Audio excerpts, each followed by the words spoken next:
السلام علیکم۔ تو آپ جانتے ہو کہ سب سے افضل اسلام کیا ہے؟ افضل اسلام مین سب سے اونچے لیول کا اسلام کیا ہے؟ حدیث میں آتا ہے، آپ صلی اللہ علیہ وسلم سے جب پوچھا گیا کہ یا رسول اللہ صلی اللہ علیہ وسلم سب سے افضل اسلام کیا ہے، تو آپ فرماتے ہیں کہ سب سے افضل اسلام وہ ہے جس کے ماننے والے مسلمانوں کی زبان اور ہاتھ سے سارے مسلمان سلامتی میں رہے۔ یعنی آپ ہاتھ پیر سے تو چھوڑ دو، یعنی مارنا توڑنا تو چھوڑ دو، وہ تو کر ہی نہیں سکتے، لیکن آپ کو اپنی زبان سے بھی کسی کو تکلیف نہیں دینی ہے۔ یہ جو لوگ تانے دیتے، گالیاں دیتے، بری بری باتیں کرتے، غیبت چگلی بہت ساری چیزیں، برے الفاظوں کا استعمال کرتے، برے برے واحد الفاظوں سے پکارتے بیسیکلی، تو آپ کو اس سے بھی کسی کو تکلیف نہیں دینی، آپ کو یہ سارے کام بھی بند کرنے ہوگے، تب آپ اس افضل اسلام یعنی سب سے اونچے لیول والے اسلام کی طرف بڑھ پاؤ گے، وہاں تک پہنچ پاؤ گے۔ اس کے لیے آپ کو اپنی زبان کو بھی بہترین بنانا ہوگا۔ تو جو مارنا توڑنا ہے، اب لوگوں کو لگتا ہے کہ صرف ہم مارنا توڑنا، ہم صرف جب ماریں گے یا توڑیں گے تبھی لوگوں پر ظلم ہوگا، نہیں۔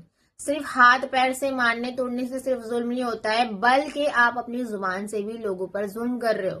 آپ اتنے سارے لوگوں کے بیچ میں کسی شخص کو ذلت دے دے رہے ہو، برے الفاظ کے لیے استعمال کر رہے ہو، اتنے لوگوں کے سامنے اس کے بارے میں بری باتیں کر رہے ہو، تو آپ کو کیا لگ رہا ہے کہ آپ اس پر ظلم نہیں کر رہے؟ بے شک آپ ظالم ہو، بے شک آپ ظلم کر رہے ہو، کیونکہ آپ چار لوگ بولتے ہیں، چار لوگوں کے سامنے آپ کسی ایک شخص کے بارے میں بری باتیں بول رہے ہو، اس کو چلا رہے ہو، اس کے بارے میں برے الفاظ بول رہے ہو، تو آپ کو کیا لگ رہا ہے کہ آپ بہت صحیح ہو؟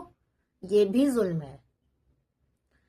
تو اپنے گناہوں سے توبہ کرو اور اپنی زبان کو سدھارو، کیونکہ آپ کے رشتے توڑنے کی سب سے پہلی وجہ نا آپ کی زبان بنتی ہے۔